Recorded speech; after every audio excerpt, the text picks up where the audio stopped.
नमस्कार दोस्तों, sports engineer में आप सभी का बहुत बहुत स्वागत है। मेरा नाम है दीपक भालोटिया और आज इस वीडियो में हम डिस्कस करने जा रहे हैं फिजियोलॉजी एंड बायोमैकेनिक्स के क्वेश्चन आंसर्स का तीसरा पार्ट। 2 पार्ट पहले ही अपलोड कर चुके हैं, अगर आपने नहीं देखे हैं तो आप उनको भी देखिए। बहुत ही इंपॉर्टेंट क्वेश्चंस को उनमें डिस्कस किया गया है। तो चलिए आज की वीडियो को हम शुरू करते हैं। आज का हमारा पहला क्वेश्चन है, निम्नलिखित में से कौन सा जोड़ गतिविधि की सीमा को सीमित करने के लिए जिम्मेदार है? Which of the following is responsible for limiting the range of movement of joint? Options हैं tendon, ligament, A and B दोनों, या फिर डी मसल फाइबर। तो राइट आंसर क्या हो जाएगा? लिगामेंट। लिगामेंट क्या करता है? आपकी जो मूवमेंट है उसकी रेंज, उसकी एक लिमिट सेट कर देता है। जैसे कि आपका ये पैर है तो ये यहां तक ही मुड़ेगा, इसको पूरा कंट्रोल करने का काम कौन करता है? लिगामेंट करता है। चलिए देखते हैं ये किस तरीके से जुड़ा रहता है। ये देखिए, ये आपको दिखाई दे रहा है कलर्ड में, ये है ligament.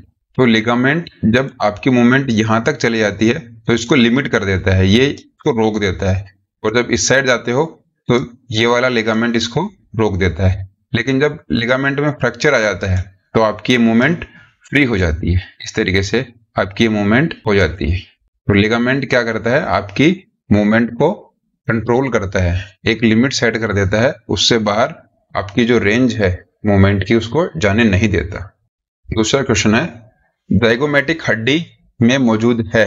Zygomatic bone is present in, options हैं ऊपरी छोर, निचली छोर, कशेरुक स्तंभ, खोपड़ी, upper extremities, lower extremities, vertebral column, skull. तो जाइगोमेटिक बोन के बारे में आपने सुना होगा। तो ये कहाँ होती है? खोपड़ी, स्कल में होती है। और ये स्कल में कहाँ होती है? ये देखिए इस साइड आपकी आंख और ये चिन की जो हड्डी होती है उसके बीच में होती है ये जाइगोमेटिक बोन। आप डायग्राम से आसानी से समझ गए होंगे। अगले क्वेश्चन की तरफ हम बढ़ते हैं। कोहनी पर मोड़ खालिस्तान द्वारा होता है। Flexion at elbow in brought about by, options हैं biceps, triceps, A and B दोनों, उपरोक्त में से कोई नहीं। तो कोहनी का जो मोड़ है, कोहनी की जो फ्लेक्शन है वो किसकी हेल्प से होता है? ए एंड बी दोनों, बाइसेप और ट्राइसेप दोनों यूज होती हैं उसमें। जब आप अपनी एल्बो को फ्लेक्स करते हो, एल्बो को आप मोड़ते हो, अपनी कोहनी को जब आप संकुचित करते हो। ये देखिए, ये यहाँ पे ट्राइसेप है, ये बाइसेप है। आपके हाथ की जो एल्बो होती है, कोहनी के ऊपर में जो मसल होती है, तो जो फ्रंट साइड में मसल होती है उसको बोलते हैं बाइसेप, और पीछे की साइड में मसल होती है उसको बोलते हैं ट्राइसेप। बाइसेप्स में 2 मसल्स होती हैं और ट्राइसेप्स में 3 मसल होती हैं। ये दोनों मसल आपकी हेल्प करती हैं। ये क्या हो रहा है? अब देखिए, ये फ्लेक्शन हो रहा है, इसमें हाथ ऊपर की साइड में जा रहा है। तो ट्राइसेप और बाइसेप दोनों काम कर रही हैं। इसमें बाइसेप काम करती है एगोनिस्ट मसल के रूप में काम, और ट्राइसेप काम करती है एंटागोनिस्ट।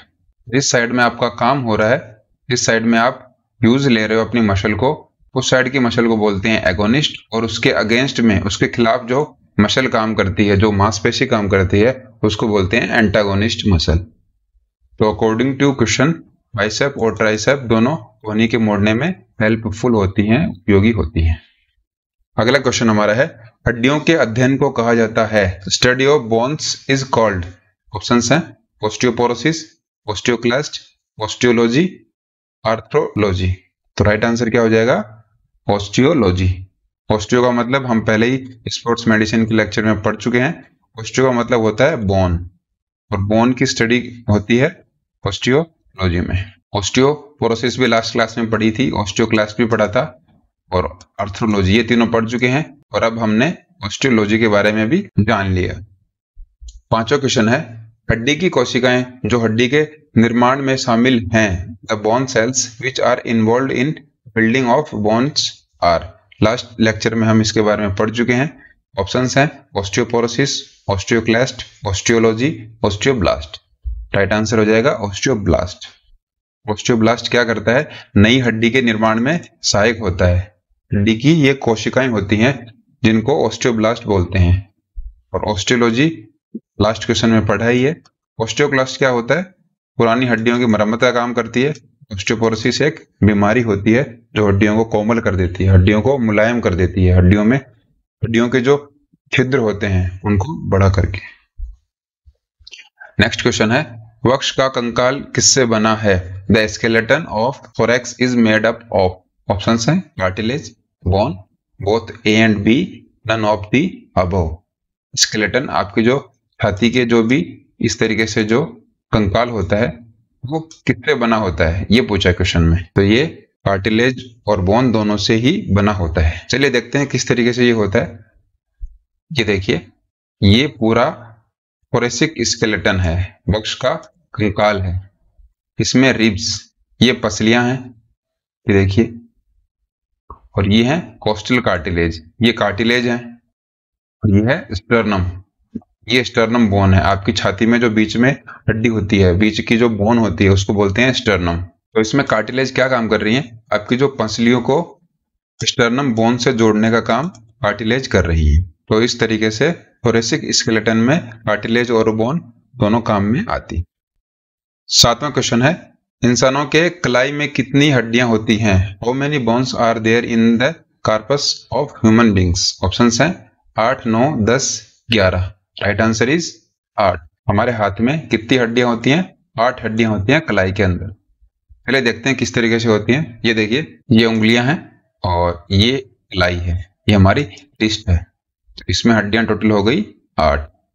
1, 2, 3, 4, 5, 6, 7, 8। इस तरीके से ये हड्डियां हमारी कलाई में व्यवस्थित होती हैं। 8वां क्वेश्चन है, आंतरिक अंगों की सुरक्षा के लिए किस प्रकार की हड्डियां काम करती हैं? What type of bones serve as to protect internal organs? Options हैं लंबी हड्डियां, अनियमित हड्डियां, सपाट हड्डियां, छोटी हड्डियां। Long bones, irregular bones, flat bones, short bones. Right answer क्या है? सपाट हड्डियां या फिर फ्लैट बोन्स। तो फ्लैट बोन्स क्या काम करती हैं? सपाट हड्डियां क्या काम करती हैं?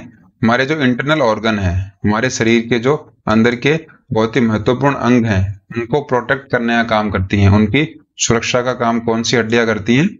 फ्लैट बोन्स करती हैं। चलिए देखते हैं किस तरीके से होती हैं। ये देखिए, ये है flat bone, sternum. Sternum flat bone के अंदर आती हैं। स्कल की हड्डियां भी इसमें आती हैं। आपकी जो पेल्विक बोन्स हैं ये भी इसके अंतर्गत आती हैं। और इरेगुलर बोन, ये वर्टिब्राज होती हैं, इसमें रीढ़ की हड्डियां आ जाती हैं। और शॉर्ट बोन्स में ये टार्सल वगैरह ये आती हैं। और सिस्मोइड बोन में आती है पटेला। ये देखिए पटेला, ये घुटने के आगे की जो छोटी सी हड्डी होती है ये होती है पटेला। लॉन्ग बोन में आती हैं फीमर हो गई, फीमरस हो गई, ये सब लॉन्ग बोन के अंतर्गत आती। तो मेनली 1, 2, 3, 4, 5 प्रकार की हड्डियां होती हैं हमारे शरीर के अंदर। ये देखिए फ्लैट बोन्स कौन कौन सी होती हैं हमारे शरीर में। तो फ्लैट बोन्स में नसल बोन, नाक की हड्डी, lacrimal bone, vomer bone, parietal, frontal, occipital, ये सब खोपड़ी स्कल की हड्डियां हैं। स्केपुला, ये हमारी पीठ के ऊपर की हड्डी है। हिप बोन, जैसा कि मैंने बताया था, ये सारे हिप बोन आ जाती हैं। गले की जो हड्डियां हैं ये भी फ्लैट बोन्स में आती हैं। और स्टर्नम, ये पूरा जो जाल है, केज है, ये पूरा पिंजरा आ जाता है, इसमें आता है फ्लैट बोन्स के अंतर्गत आता है। इस तरीके से फ्लैट बोन्स का क्लासिफिकेशन हमने देखा है। आपको अगर कम समझ में आया तो आप वीडियो को पॉज कीजिए और आराम से इसको स्टडी कीजिए, आराम से इसको देखिए। अगला क्वेश्चन हमारा है, हड्डियों का घनत्व खालिस्तान में अधिक होता है। Density of bones is greater in. Options है पुरुष, महिलाएं, ए और बी दोनों, उपरोक्त में से कोई नहीं। तो हड्डियों के घनत्व की बात हो रही है कि पूरी बॉडी में हड्डियां किसमें ज्यादा होती हैं, हड्डियों का घनत्व किसमें ज्यादा होता है। हड्डियों का घनत्व का मतलब हो गया कि जैसे आप में 100 किलो वजन है तो हड्डियों का वेट किसमें ज्यादा होगा, मेल या फीमेल में, ये पूछा है। राइट आंसर क्या हो जाएगा? पुरुष। पुरुषों में हड्डियों का घनत्व महिलाओं की अपेक्षा ज्यादा होता है। अगला क्वेश्चन हमारा है, मांसपेशियों के अध्ययन को कहा जाता है। Study of muscles is called. Options हैं ऑस्टियोलॉजी, एंथ्रोपोलॉजी, मायोलॉजी, एंथ्रोपोमेट्री। हमने बहुत सारे स्टडी ऑफ के क्वेश्चंस देख लिए हैं, अभी हम मसल्स की बात करेंगे। तो इसका क्या आंसर हो जाएगा? मायोलॉजी। मायो का मतलब मसल्स होता है और लॉजी का मतलब होता है इसकी हम स्टडी करते हैं। तो मायोलॉजी किसकी स्टडी होती है? मसल्स की स्टडी होती है। मांसपेशियों के अध्ययन को कहा जाता है मायोलॉजी। 11वां क्वेश्चन है, कलाई का जॉइंट उदाहरण है। Carpal joint is the example of. Options हैं pivot joint, condyloid joint, hinge joint, ball and socket joint. कलाई में ये हमारी फिंगर्स हैं और ये रेडियस और अल्ना का हमारा जो हैंड है, यहां से लेकर यहां तक के इनके बीच का जॉइंट पूछा है, तो वो कौन सा जॉइंट होता है? सही आंसर क्या हो जाएगा? बी, कॉन्डिलॉइड जॉइंट बोलते हैं उस जॉइंट को जो हमारे कलाई और हाथ को जोड़ता है। चलिए देख लेते हैं कॉन्डिलॉइड जॉइंट किस तरीके का होता है। ये आप देखिए, ये जो जॉइंट है यहाँ पे, इसको बोलते हैं कॉन्डिलॉइड जॉइंट। दोनों साइड इसमें मूवमेंट हो सकती है। अगर सिंपल तरीके से देखा जाए तो इस तरीके का ये कॉन्डिलॉइड जॉइंट होता है और ये हमारी रेडियस अल्ना को कलाई से जोड़ता है। 12वां क्वेश्चन है, शरीर के निम्नलिखित तलों में से कौन सा इसे ऊपरी और निचले हिस्सों में विभाजित करता है? Which of the following planes of the body divides it into upper and lower parts? Options हैं parietal plane, transverse plane, frontal plane, vertical plane. Right answer हो जाएगा ट्रांसवर्स प्लेन। ट्रांसवर्स प्लेन क्या करता है? हमारी बॉडी को दो हिस्सों में बांट देता है। ये देखिए, ये है ट्रांसवर्स प्लेन, ये आपकी बॉडी है, ठीक बीच से आपकी बॉडी को ये काटता हुआ जाता है। तो नीचे और ऊपर दो हिस्सों में ट्रांसवर्स प्लेन हमारी बॉडी को अलग कर देता है। अगला क्वेश्चन है, निम्नलिखित हड्डियां कोहनी जोड़ बनाती हैं बजाय the following bones form the elbow joint except. Elbow joint के बारे में हम पढ़ चुके हैं कि कोहनी में कौन सी हड्डियां होती हैं। ऑप्शंस देख के आप आराम से अंदाजा लगा सकते हो। ऑप्शंस हैं स्कैपुला, रेडियस, अल्ना, ह्यूमरस। तो रेडियस भी हमारी एल्बो के अंदर होती है, अल्ना भी होती है, ह्यूमरस भी होती है, लेकिन स्कैपुला नहीं होती। तो राइट आंसर क्या हो जाएगा? स्कैपुला। चलिए देखते हैं ये हड्डियां किस तरीके से हमारे बॉडी में होती हैं। ये देखिए, ये है ह्यूमरस, रेडियस, अल्ना। ह्यूमरस जो आपकी कोहनी के ऊपर की जो हड्डी होती है उसको बोलते हैं रेडियस। आपका फोर आर्म है, उसमें ऊपर की हड्डी है उसको बोलते हैं रेडियस, और नीचे की हड्डी होती है उसको बोलते हैं अल्ना। स्कैपुला बोन हमारी बैक, हमारी पीठ के ऊपर की जो शोल्डर है उनके पीछे की हड्डियां होती हैं, दो हड्डियां होती हैं, इनका पेयर होता है। इस तरीके से एल्बो जॉइंट्स के अंदर ये तीन हड्डियां आ गई और स्कैपुला है हमारी पीठ के ऊपर की हड्डी। अगला क्वेश्चन है, प्रकोष्ठ में मुख्य हड्डियां हैं main bones in forearm are. Options हैं humerus femur, radius ulna, ulna phalanges, wrist bones phalanges. Right answer क्या हो जाएगा? कैस कीजिए, रेडियस अल्ना। ह्यूमरस और फीमर ये भी दोनों नहीं होती। ह्यूमरस तो हाथ के ऊपर की साइड में होती है और फीमर होती है पैर में। अल्ना जरूर होती है लेकिन फेलेंजेस फोर आर्म में नहीं होती। फोर आर्म कहां तक होता है? आपकी जो कलाई है, कलाई से लेकर एल्बो जॉइंट तक कोहनी का जोड़ है, उसके बीच का जो पार्ट होता है उसको बोलते हैं फोर आर्म, प्रकोष्ठ। और रेडियस अल्ना के बारे में हम लास्ट क्वेश्चन में पढ़ ही चुके हैं। 15वां क्वेश्चन हमारा है, सेट कमांड पर स्प्रिंटर खालिस्तान में होता है। On set command the sprinter is in. तो एथलेटिक्स में बहुत सारी कमांड्स होती हैं। जब स्टार्टिंग में जब कमांड दी जाती है उसमें सेट कमांड के बारे में पूछा है। तो जैसे कि ये रनिंग हो रही है, ये स्टार्टिंग लाइन है, यहाँ पे पहले एथलीट खड़े होते हैं तो उनको कॉम्पिटिटर्स ऑन योर मार्क कह के यहाँ पे स्टार्टिंग लाइन पे बुलाया जाता है। फिर वो यहाँ पे अपने ब्लॉक्स को एडजस्ट करते हैं, यहाँ पे अपने अपनी लेन में आ जाते हैं। इसके बाद जैसे उनको सेट कहा जाता है, सेट में उनकी क्या पोजीशन होती है ये हमें पूछा है। ऑप्शंस है stable equilibrium, unstable equilibrium, neutral equilibrium या फिर none of the above. Right answer हो जाएगा स्टेबल इक्विलिब्रियम, स्थिर संतुलन। स्थिर संतुलन अगर आपका नहीं होगा सेट की पोजीशन में, आपकी गर्दन सामने नहीं होगी ट्रैक की साइड में और आप पूरी तरह रेडी नहीं रहोगे, आप वो दौड़ कभी पूरी कर ही नहीं पाओगे या फिर उसमें अच्छा परफॉर्म नहीं कर पाओगे। इसलिए सेट की पोजीशन में स्टेबल इक्विलिब्रियम होता है, स्थिर संतुलन होता है। आप इस फोटो में देख सकते हो, ये है स्टेबल इक्विलिब्रियम, सेट की एक प्रॉपर पोजीशन।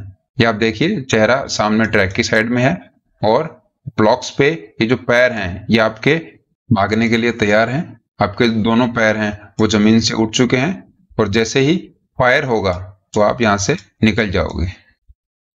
अगला क्वेश्चन हमारा है, लंबी अवधि की गतिविधि में किस प्रकार के मांसपेशी फाइबर थकान का सामना करने में सक्षम हैं? What type of muscle fibre are capable of resisting fatigue in a long duration activity. Question हमें क्या पूछा है कि आप लंबे समय तक भागते हैं, आपको कौन सा मसल फाइबर है वो हेल्प करता है लंबे समय तक भागने में, जिससे कि आप में थकान नहीं आए, आप लंबे समय तक भाग सकें, लंबे समय तक काम कर सकें। तो हमें वो मसल फाइबर पूछा है। ऑप्शंस हैं deltoid, fast twitch, slow twitch, A और बी दोनों। तो डेल्टॉइड तो फाइबर होता ही नहीं है, मसल होती है। फास्ट ट्विच और स्लो ट्विच में हमें जानना है, तो इसका राइट आंसर हो जाएगा slow Twitch. Slow Twitch fibre जो होते हैं वो लंबे समय तक हमें काम करने या फिर लॉन्ग ड्यूरेशन एक्टिविटी करने में हेल्प करते हैं।